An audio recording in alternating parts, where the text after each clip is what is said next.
بیان سننے سے پہلے سب ایک بار درود شریف پڑھ لیں۔ اعوذ باللہ من الشیطان الرجیم، بسم اللہ الرحمن الرحیم، اللہم صلی علی محمد وعلی آل محمد کما صلیت علی ابراہیم وعلی آل ابراہیم انک حمید مجید، اللہم بارک علی محمد وعلی آل محمد کما بارکت علی ابراہیم وعلی آل ابراہیم انک حمید مجید۔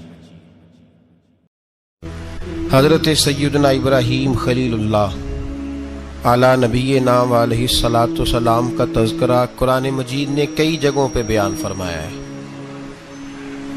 نبی پاک صلی اللہ تعالی علیہ وسلم نے ارشاد فرمایا ہے کہ میں ملت ابراہیم پہ ہوں۔ حضرت ابراہیم علیہ الصلاۃ والسلام کے سیرت کو، سوانح کو، ان کی زندگی کے واقعات کو قرآن مجید نے متعدد مقامات پہ بیان کیا ہے۔ انبیاء کرام علیہم السلام 1,24,000 کم و بیش ہوئے، لیکن دین اسلام میں نبی پاک علیہ السلام کی امت میں جو مقام حضرت ابراہیم کا ہے وہ بس انہی کا ہے۔ ان کی زندگی ایک بڑی خوبصورت، بڑی منفرد اور مسلمانوں کے لیے بڑی اسوہ نور دینے والی زندگی ہے۔ نبی پاک صلی اللہ علیہ وسلم نے فرمایا میں اپنے باپ حضرت ابراہیم کی دعا بن کے دنیا میں آیا ہوں۔ اور پھر محبوب پاک سید عالم صلی اللہ تعالی علیہ وسلم نے اپنی امت میں بھی جناب ابراہیم کے طریقے کو جاری رکھا۔ صحابہ نے قربانی کے بارے میں حضور سے پوچھا ما ھذہ الاضحیہ، یا رسول اللہ صلی اللہ علیہ وسلم یہ قربانی کیا ہے؟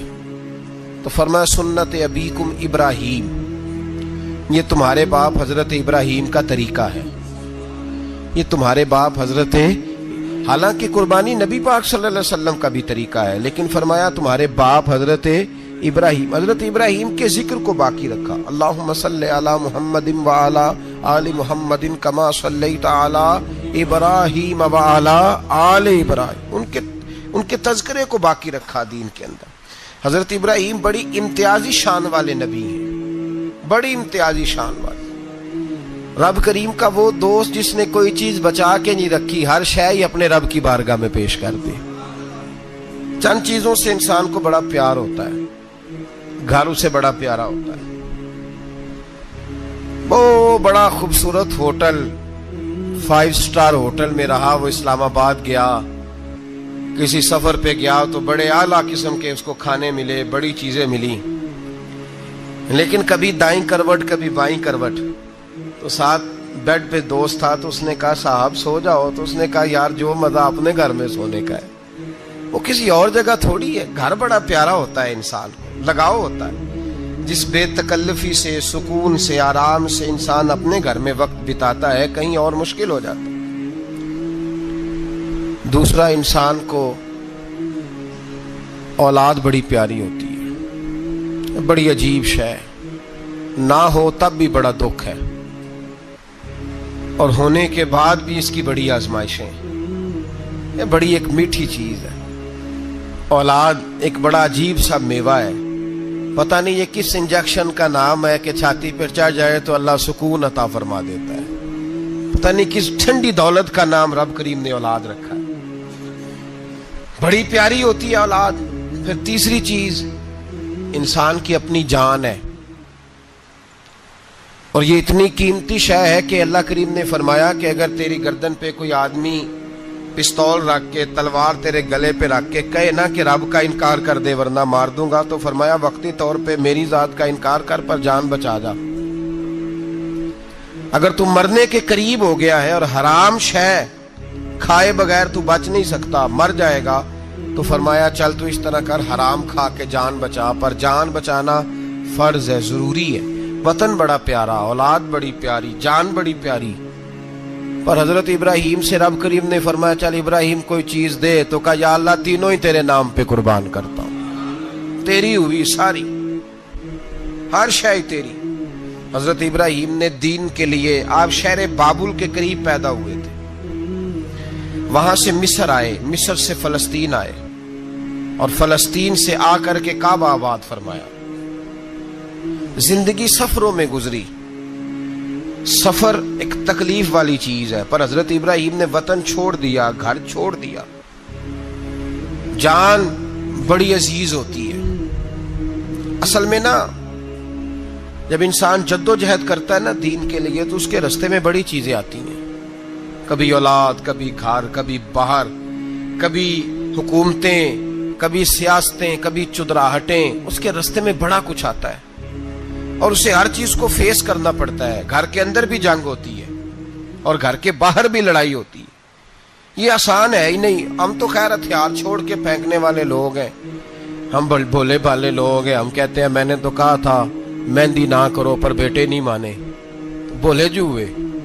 اسی طرح حالانکہ اگر وہ بیٹا کہے نا کہ ابا جی لاؤ زندگی میں سارا کچھ میرے نام کرو، تو پھر ہم بھولے نہیں ہوتے، اور اس وقت ہم تیز ہوتے ہیں، کہتے ہیں یہ کیسے ہو سکتا ہے، ہاتھ کاٹ کے دے دوں۔ اس وقت نہیں، دین کے معاملے میں بھولے ہوتے ہیں۔ بیٹا بد مذہب کے پاس جا رہا ہے تو اس وقت ہم بھولے بھالے ہیں، کوئی عرض نہیں۔ لیکن اگر وہ اپنی پسند کی شادی کرے ہمیں کراس کر کے، پھر ساتھ ہی ہم تیز ہو جاتے ہیں۔ تو حضرت ابراہیم نے جب دین کے لیے نکلے تو جد و جہد کی، گھر کے اندر بھی گھر کے باہر بھی۔ آپ کے والد کا نام طارق ہے، وہ توحید پرست تھے، ایماندار تھے، پرہیزگار تھے۔ آپ کے چچا کا نام آزر ہے، وہ بت پرست تھے، بت بیچا کرتے تھے۔ حضرت سیدنا ابراہیم علیہ السلام جب میدان عمل میں نکلے تو حضرت ابراہیم علیہ السلام نے اپنے گھر سے جہاد شروع کیا، لڑنا پڑا۔ گھر کے اصولوں سے، چچا نے جو رواج بنائے ہوئے تھے اس رواج سے ٹکرائے۔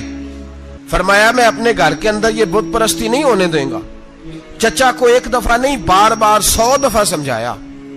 آپ کا چچا بت بنا کے بیچا کرتا تھا۔ حضرت ابراہیم علیہ السلام تھوڑے بڑے ہوئے تو کہنے لگا کہ چلو میرے ساتھ، تم بھی بت بیچنے ہیں، ہمارا کاروبار ہے۔ حضرت ابراہیم ساتھ نکلے تو بت پکڑا ہے، گندے پانی کے اندر اس بت کو ڈبوتے ہیں، کہتے ہیں کسی نے خریدنا ہے تو خرید لو، نہ یہ نفع دے سکتا ہے نہ نقصان دے سکتا ہے، جو اپنا آپ نہیں بچا سکتا تمہیں کیا بچائے گا، خریدنا ہے تو خرید لو۔ چچا کہنے لگا تو کاروبار چمکا رہا ہے کہ تباہ کر رہا ہے۔ گھر میں بڑے معاملات خراب ہوئے، جھگڑے ہوئے، لیکن حضرت ابراہیم علیہ السلام ایک منٹ کے لیے بھی اپنے گھر کے اندر بھی کمپرومائز کرنے کو تیار۔ یہ تھوڑا مشکل میں نے پہلو چھیڑ دیا ہے، یہ تھوڑا مشکل پہلو چھیڑ دیا ہے۔ بڑا سمجھدار آدمی ہے پر بیوی سے پردہ نہیں کرا سکتا، سیانا ہے، پنچایت کا بندہ ہے، جو اس سے آپ کہیں گے وہ بات یہ سنائے گا، لیکن کہتا ہے نہیں جی میں نے کوشش کر لی ہے۔ کس قسم کی کوشش ہے صاحب، یہ کیسے ہو گیا؟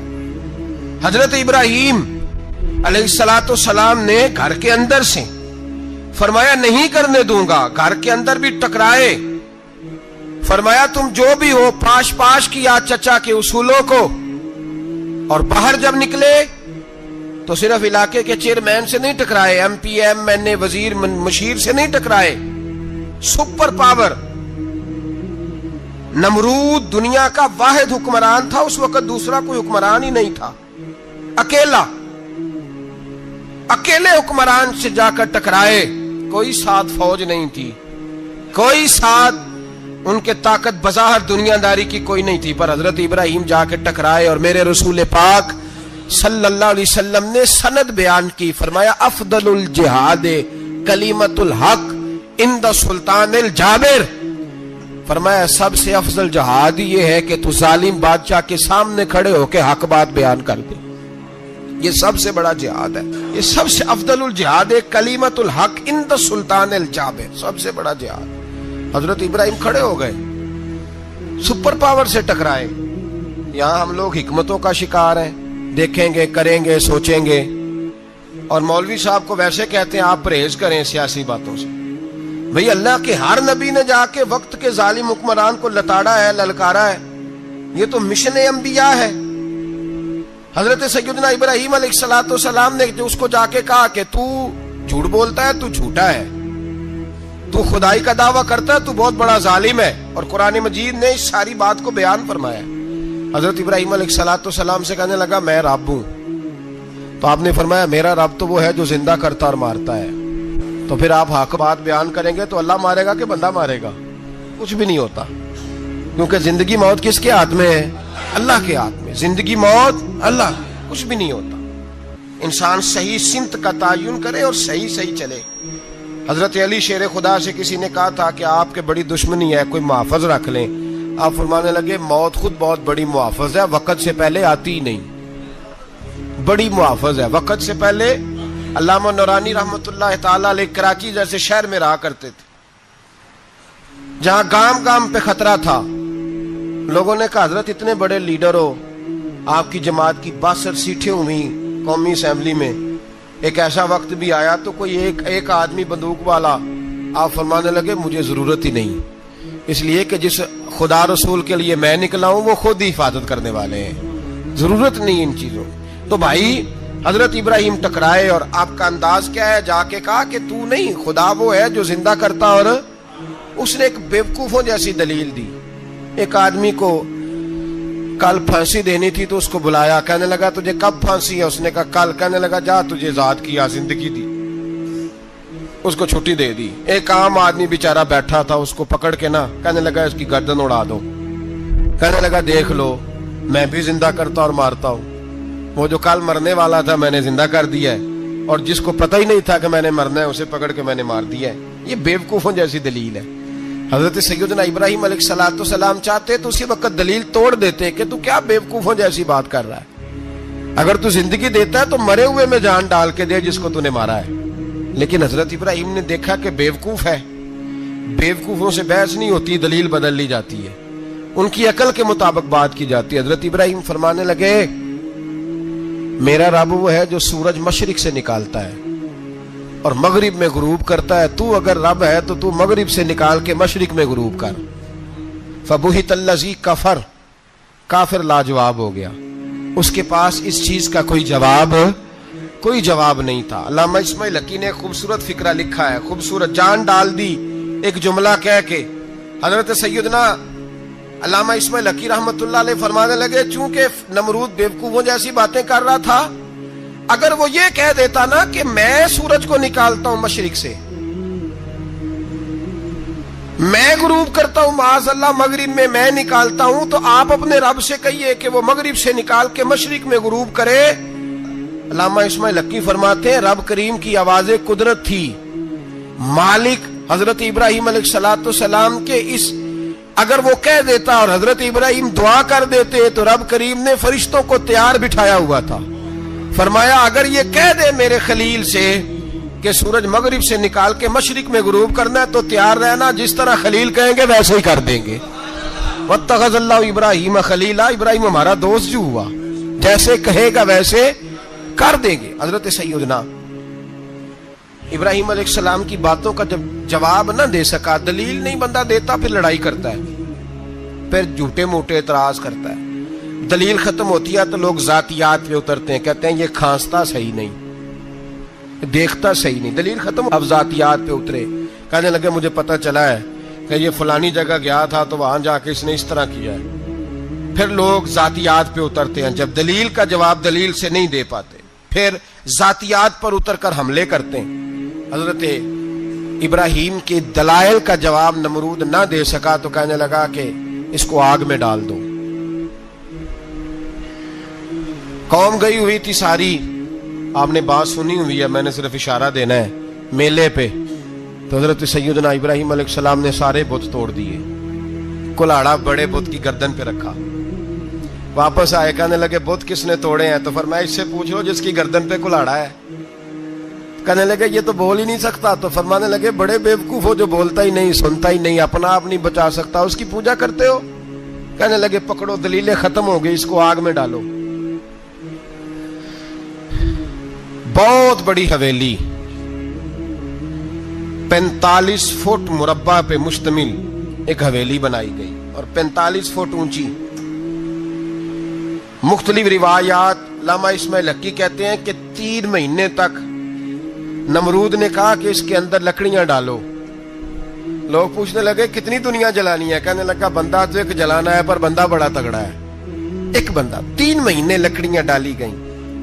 اور لوگوں کی جو تہمات ہوتی ہیں نا وہ بڑی عجیب ہوتی ہیں. تہمات میں نے بڑی تفصیل سے رمضان المبارک میں گفتگو کی تھی. بدشگونی، تہمات لوگ لیتے ہیں. اس وقت بھی لوگ تہمات کا شکار ہو گئے. عقیدہ بگڑ جاتا ہے تو وہ عجیب و غریب باتیں کرنے لگتا ہے. تہمات کا شکار ہو گئے. بیبیاں نظر مانتی، میں بیمار ہوں، اگر صحیح ہو گئی تو اتنے من لکڑی دوں گی حضرت ابراہیم کی آگ جلانے کے لیے. ایک عورت لے کے جا رہی ہے لکڑیاں، تو ایک نیک دل آدمی نے اس سے پوچھا کہاں جا رہی ہو؟ کہنے لگی میں نے منت مانی تھی تو حضرت ابراہیم علیہ الصلوۃ والسلام کو معاذ اللہ جلانے کے لیے لکڑیاں لے کے جا رہی ہوں. تو وہ رب کریم کے بندے کہنے لگے تو ڈھونڈتی رہے گی، تجھے وہ جگہ ملے گی نہیں. وہ بی بی کئی مہینے گھومتی رہی، جگہ ہی نہیں ملی جہاں لکڑیاں ڈالنی، ماری گئی. تہمات کا شکار ہوئے بہت سارے لوگ. تہمات کا بھائی، تہمات دین کے اندر منع ہے. تہمات دین میں کوئی نظر ماننا، کوئی کسی بزرگ کے مزار پہ جا کے سالے ثواب کے لیے کوئی چیز ماننا، یہ تو درست ہوا. لیکن غیر شرعی نظریں مان لینا کہ میں آگ کے گرد چکر لگاؤں گا، میں جناب وہاں جا کے یہ والا تماشا کروں گا، میں دھاگا باندھوں گا، میں رسا کاٹوں گا، میں وہاں گندے ہو سے پانی پیوں گا، ان کی شریعت اجازت؟ یہ تہمات ہیں، بدشگونی ہے. دین میں ان کی کوئی گنجائش؟ آپ نظر ماننے سے پہلے بھی کسی عالم سے رابطہ کریں کہ میں منت مانگنے لگا ہوں تو کیسے ماننی چاہیے، اس کا طریقہ پوچھیں. ایسے ہی غلط چیز کی منت تھوڑی مان لی جائے گی. بہرحال آمدام برسرے مطلب حضرت ابراہیم کے لیے آگ جلائی گئی. 45 فٹ اونچی آگ ہے، پرندہ بھی اوپر سے گزرتا ہے تو نیچے گر جاتا ہے جل کے. اتنے دن لگا کے آگ جلائی گئی. اب حضرت ابراہیم کو جلایا جانے لگا ہے. یہاں تو موجیں ہے نا، جو کسی ادارے کا سربراہ ہے اس کے لیے موج ہے، کسی جگہ آفیسر بن گیا تو موج ہے، پیر صاحب کے لیے موج ہے، علامہ صاحب کے لیے موج ہے، خطیب صاحب کے لیے موج ہے. جلنا کس کو پڑتا ہے؟ وہ علی کوئی نہیں رہا اللہ ماشاءاللہ. وہ لوگ گزر گئے جو تکلیفیں سہ کے کام کرتے تھے، گزر گیا زمانہ. حضرت سیدنا ابراہیم علیہ السلام کو جلایا جانے لگا ہے تو اب اتنی بڑی آگ ہے تو ڈالے کیسے؟ شیطان نے تجویز دی کہ منجنیق بناؤ. منجنیق، بڑے بڑے بانس باندھ کے ان کے نیچے رسا باندھو. وہ جس طرح جھولنے کے لیے جھولا بنایا جاتا ہے، اس طرح ایک منجنیق پرانے زمانے میں اس میں پتھر رکھ کے پھینکے جاتے تھے دشمنوں پہ. وہ منجنیق بنائی گئی کہ دور سے حضرت ابراہیم کو پھینکیں گے. ہاتھ حضرت ابراہیم کے باندھ دیے، پاؤں مبارک باندھ دیے. پوری زمین پہ ایک نام لینے والا خدا کا. اور اس کو آج رسیوں میں جکڑا ہوا ہے. جب پھینکا جانے لگا نا آگ میں، حوریں رونے لگی، فرشتے تڑپنے لگے، اے اللہ یہ کیا ہونے لگا ہے؟ ایک تیرا خلیل اور وہ بھی آگ میں. فرمایا جاؤ جا کے اس سے کہو اگر تمہاری مدد لیتا ہے تو اسے بچاؤ. ہوا کا فرشتہ آیا، کہا ابراہیم اگر تو کہے. او بھائی، ان چیزوں کو کہانی سمجھ کے نہ سنا کریں، یہ داستان نہیں، یہ وہ طریقے ہیں جو ہمارے رسول نے ہمیں اپنانے کا حکم ارشاد فرمایا ہے. جو عقیدے، یہ وہ نظریات ہیں جو ہمیں اوڑھنے کو کہا گیا. اپنے رب کریم کی رضا پہ راضی رہنے کے یہ وہ خوبصورت مواقع ہیں صوفیاء نے جن کو بنا کر سمجھا کر ہم تک پہنچایا ہے. یہ ہے اہل طریقت کی باتیں. وہ کہتے ہیں یار جس حال میں رکھے راضی رہنا ہے. حضرت ابراہیم علیہ السلام کو پھینکا جا رہا ہے، فرشتہ آیا، اے اللہ کے خلیل اگر حکم دو تو اتنی ہوا چلاؤں کہ نمرودی جل جائیں سارے، آگ ان پہ پھینک دی جائے. آپ نے فرمایا تو جا، تجھ سے مجھے کوئی کام نہیں. تھوڑی دیر کے بعد پانی کا فرشتہ آیا، کہا حضور اتنی بارش برساؤں گا کہ آگ بجھ جائے گی. فرمایا تو جا، تجھ سے کوئی کام نہیں. اب جب منجنیق میں رکھ دیے گئے، آگ میں جانے کا لمحہ ہے، تیاری ہے، حضرت جبریل امین حاضر خدمت ہوئے. کہا ابراہیم کوئی حاجت؟ فرمایا تجھ سے کوئی نہیں. کہا چلو مجھ سے نہیں تو رب کریم سے ہی بات کر لو، مجھے پتا ہے میں چھوٹا ہوں، آپ مجھ سے مدد کیوں لوگے، رب کریم سے ہی بات کر لیں. تو حضرت ابراہیم کہنے لگے جبریل یہ بتا، رب کو نہیں پتا اس کا خلیل کس حال میں ہے؟ اسے نہیں پتا میں کس حال میں ہوں؟ میرے ہاتھ بندے ہیں، پیر بندے ہیں آگ میں، اسے نہیں پتا؟ بتایا تو اسے جاتا ہے جس سے خبر نہ ہو. تو اگر اسے پتا ہے تو اگر وہ جلانے پہ راضی ہے تو میں بھی جلنے کو تیار ہوں، میں تیار ہوں. اسے کہو ٹھیک ہے. حضرت سیدنا ابراہیم علیہ السلام کو منجنیق میں ڈال کے جو پھینکا آگ میں، یا نار کونی بردم و سلاما علی ابراہیم، اللہ نے فرمایا اے آگ میرے ابراہیم پہ ٹھنڈی بھی ہو جا اور سلامتی والی بھی ہو جا. حضرت ابراہیم کو 2 فرشتوں نے بٹھا دیا زمین پہ، پھول کھلے ہیں، کونپلیں مہک رہی ہیں، کلیاں خوشبو دے رہی ہیں. حضرت ابراہیم نے سر سجدے میں رکھ دیا، سبحان اللہ والحمد للہ ولا الہ الا اللہ واللہ اکبر. حضرت ابراہیم اللہ کی تسبیح پڑھنے لگے، رب کریم کا شکر بجا لانے لگے. نکلے وہاں سے، کچھ دن گزر گئے، نکلے، حکم ہو گیا ابراہیم علاقہ چھوڑ دو. حضرت ابراہیم علیہ السلام وہاں سے نکل کے مصر آئے، چچا کے پاس ٹھہرے. انہوں نے اپنی بیٹی جناب سارہ کا نکاح کر دیا. کچھ آگے بڑھے تو ایک ظالم بادشاہ سے ٹکرائے. اس نے ایک شہزادی، ایک بادشاہ کی بیٹی قید کی ہوئی تھی، جناب ہاجرہ نام تھا. ان کو قید سے چھڑا کے ساتھ لائے. حضرت لوط علیہ السلام بھی ساتھ. یہ 4 لوگوں کا قافلہ چلا، فلسطین میں جا کے پڑاؤ ڈالا، گھر بار چھوڑا، تبلیغ شروع ہوئی. حضرت ابراہیم کے گھر میں 2 خواتین ہیں، ایک آپ کی بیوی ہیں، ایک حضرت ہاجرہ ہے. اولاد کوئی نہیں، بڑا میوہ ہے میٹھا. گھر وہی آباد ہوتا ہے جس میں بچے روتے ہیں، گھر ہوتا ہی وہ ہے جس میں بچوں کی چنچناہٹ ہوتی ہے، بھن بھناہٹ ہوتی ہے. حضرت ابراہیم نے ایک بچہ روتے ہوئے دیکھا تو آنکھوں میں آنسو آئے، کہنے لگے ربی حب لی من الصالحین، یا اللہ مجھے بھی نیک اولاد عطا کر دے. حضرت سارہ نے سن لیا، کہنے لگی ابراہیم شاید میرے بطن سے تو آپ کو نصیب نہیں، ہاجرہ سے نکاح کر لو. جناب ہاجرہ سے نکاح ہوا. اللہ تو بڑا بے نیاز ہے، رب کریم نے حضرت اسماعیل جیسا خوبصورت بیٹا عطا فرمایا. بیٹا کالا سیاہ بھی ہو تو سینے کی ٹھنڈک ہوتا ہے، پر یہ تو وہ بیٹا ہے جس کی پیشانی میں نور محمدی چمکتا ہے صلی اللہ علیہ وسلم. حضرت سیدنا اسماعیل علیہ اتنے خوبصورت. اب جس بیوی کے ہاں بیٹا تھا، بیٹھنا اٹھنا بھی زیادہ اس کے پاس، آنا جانا بھی اس کے پاس، توجہ ادھر ہو گئی. جناب سارہ رشک کرنے لگی. ایک دن کہنے لگی اسے چھوڑ آ جنگل میں، وادی غیر ذی زرع، مکے کے پاس. بھائی ایک بیٹا عالم دین بنا لو. کہنے لگا روٹی کہاں سے کھائے گا؟ تیرے 5 بیٹے ہیں، کو حافظ قرآن بنا، کہتے روٹی کہاں سے کھائے گا؟ وہ بچہ بھی کہتا ہے میں کہاں سے کھاؤں گا. حضرت ابراہیم علیہ السلام تو چند مہینے کا بچہ چھوڑ آئے، تو کہاں سے روٹی کھائی حضرت اسماعیل نے؟ کہاں سے کھائی ان کی اماں نے روٹی؟ بھوکے مر جاتے ہیں یہ سارے. میں بڑی ذمہ داری سے کہا کرتا ہوں کہ جتنی خوبصورت روٹی اللہ کریم دین کے خادموں کو عطا کرتا ہے شاید کسی اور کے نصیب ہوتی ہو، لیکن ہم لوگ توجہ ہی نہیں کر رہے، ہمارا ذوق ہی نہیں بن رہا، ہم یہ محنت ہی نہیں کر رہے کہ قوم کو مستند علماء کی ضرورت ہے. علاقوں کے علاقے خالی ہیں، ادھر ہمارا مزاج ہی نہیں بن رہا، توجہ ہی نہیں دین کی خاطر. اور پھر چلے بچے تو بعد کی بات ہے نا، جو ابھی خود جوان ہے وہ بھی یہ دعا. ایک صاحب مجھے کہنے لگے میں دعا مانگ رہا ہوں اللہ مجھے بیٹا دے تو میں اسے دین پہ لگاؤں گا. تو میں نے کہا آپ بھی بوڑھے نہیں ہوئے، آپ خود ہی لگ جائیں. بیٹا تو ابھی آئے گا تو لگے گا نا، تو آپ تو اس وقت ہے تو آپ تو پہلے لگے نا صاحب. 2 گھنٹے تو نکال کے آئے، دین سیکھنے کو کافی ہے. آپ اتنی لمبی سوچ رہے ہیں کہ بچہ آئے گا تو بڑا ہوگا تو وہ جائے گا تو دیکھی جائے گی. ابھی تو آپ ہیں تو آپ تو آؤ. حضرت ابراہیم نے بچہ وہاں چھوڑا. یہاں سے جو عمرہ کرنے لوگ جاتے ہیں نا، جو حج کرنے جاتے ہیں، ان کو پتا ہے کہ وہاں دنیا کی ہر نعمت ملتی ہے، پھر بھی ڈبل ٹرپل پیسے لوگ جیبوں میں ڈال کے جاتے ہیں. حضرت ابراہیم جب وہاں لے کے گئے تو کوئی انسان نہیں تھا، پانی کا قطرہ نہیں تھا. 2 کلو کھجوریں، ایک مشکیزہ. بیوی کو تھمایا. ہمارے گھر میں ہزاروں چیزیں پڑی ہیں، لیکن وہ جو توکل ہے نا وہ ختم ہو گیا ہے. اللہ دے گا، حلال حلال پہ قناعت کرے، جائز جائز پہ بھروسہ کرے، رب کریم عطا کرنے والا ہے. وہ مزاج ختم ہو گیا.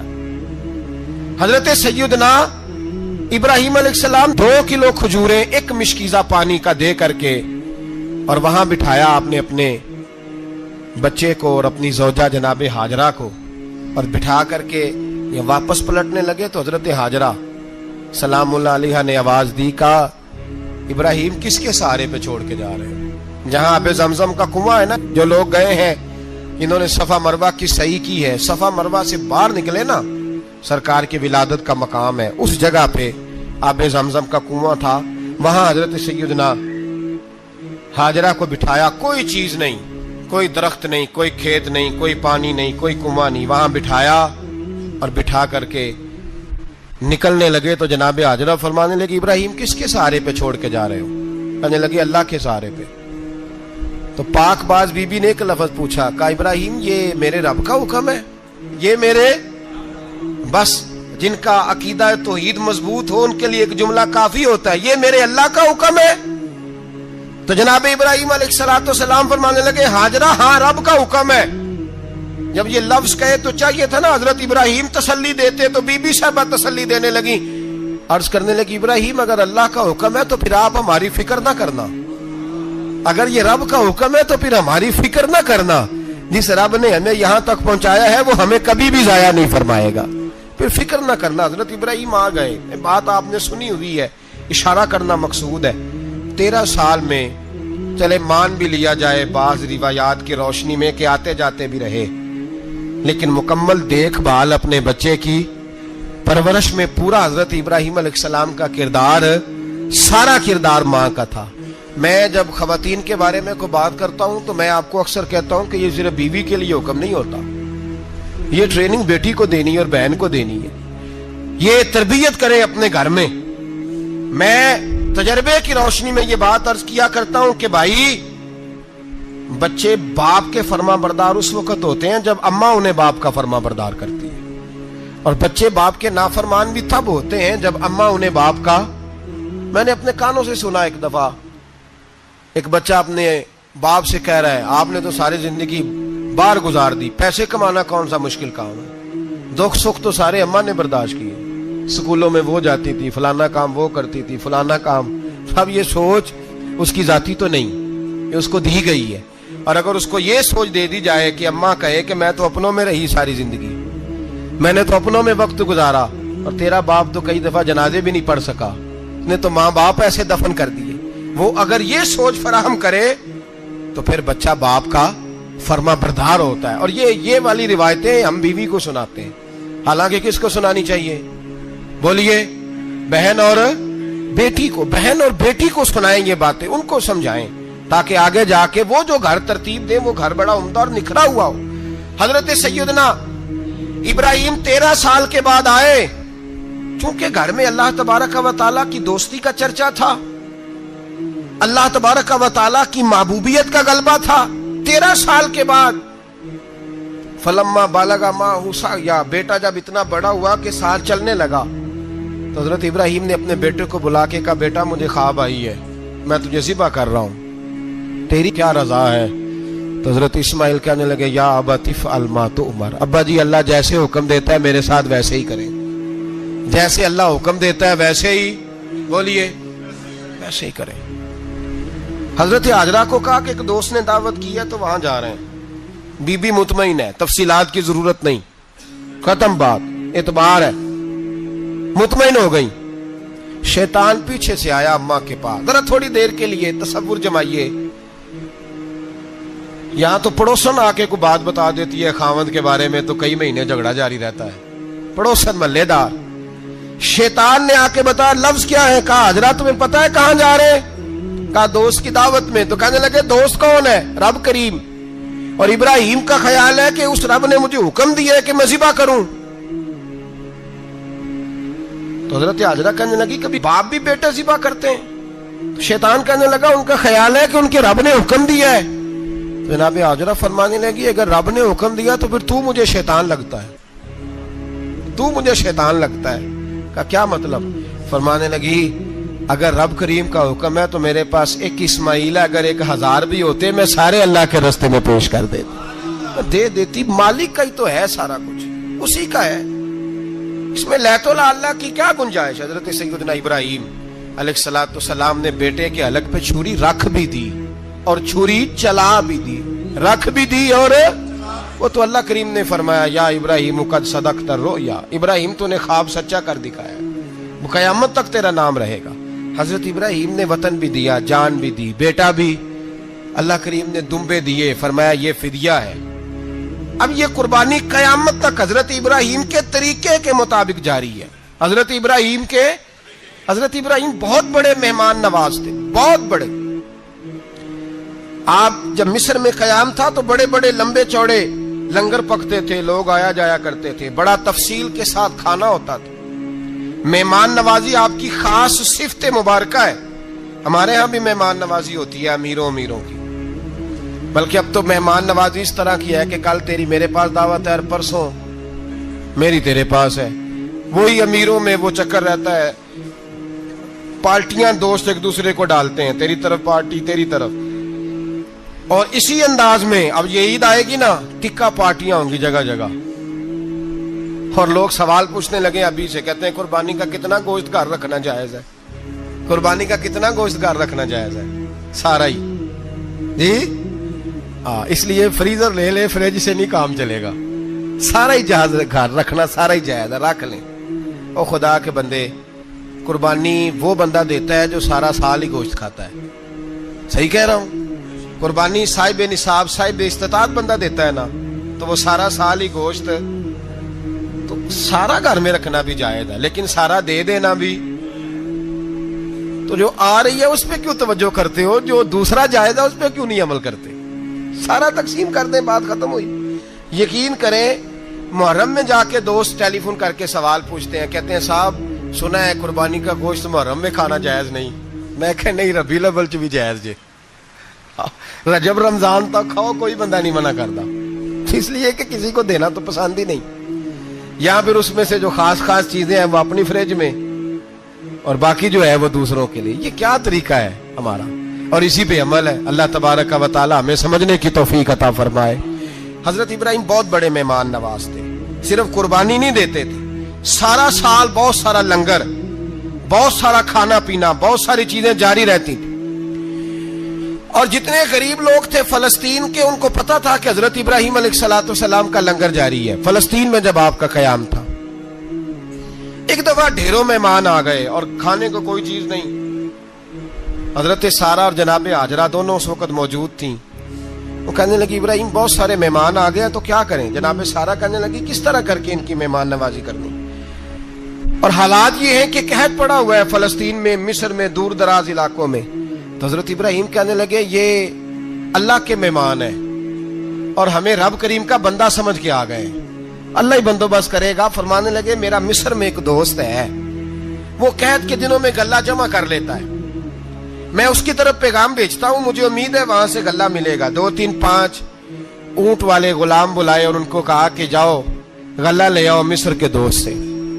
وہ لوگ کہتے ہیں ہم غلہ لینے گئے, وہاں جب پہنچے تو حضرت ابراہیم خلیل اللہ علیہ السلام کا پیغام دیا, تو آپ کا وہ دوست کہنے لگا غلہ تو بے شمار تھا, مجھے خبر نہیں تھی کہ حضرت ابراہیم کا پیغام آئے گا, تو میں تو سارا تقسیم کر چکا ہوں, لوگ لے گئے, اب تو کوئی شے نہیں. اب وہ خالی آ گئے, 5 کے 5 اونٹ. جب خالی آئے تو حضرت ابراہیم کی حویلی کی دیواریں چھوٹی چھوٹی تھیں. ان غلاموں میں سے, خادموں میں سے, آپ کے ان چاہنے والوں میں سے ایک کہنے لگا یار وہ غریب تو انتظار کر رہے ہوں گے کہ غلہ لینے گئے ہیں, ہمیں روٹی ملے گی. چھوٹی چھوٹی دیواریں ہیں, وہ جب دیکھیں گے نا خالی آ گئے تو انہیں تکلیف ہوگی. اس طرح کرو بوریوں میں ریت بھر لیتے ہیں, ریت بھر کے لے جاتے ہیں, بعد میں اندر رکھ کے انہیں سمجھا بہلا لیں گے, یا حضرت ابراہیم کو بتائیں گے, وہ خود ہی ان لوگوں کی دلجوئی فرمائیں گے. اب غلہ کی جگہ ریت بھر کے اونٹوں پہ رکھ کے لائی گئی. لا کے بوریاں جب رکھ دی گئیں, حضرت ابراہیم علیہ السلام دوپہر کے وقت آرام فرما رہے تھے.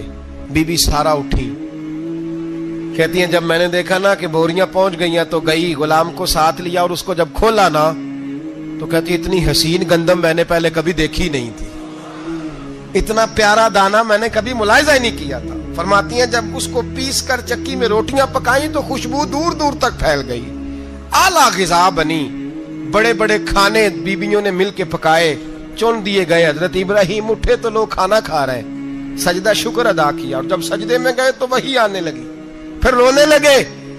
جب پلٹ کر باہر تشریف لائے تو جناب سارا کہنے لگی ابراہیم تمہارا مصری یار بڑا اچھا ہے, اس نے اتنی اعلیٰ گندم بھیجی ہے کہ اتنی تو میں نے پیاری گندم کبھی دیکھی نہیں.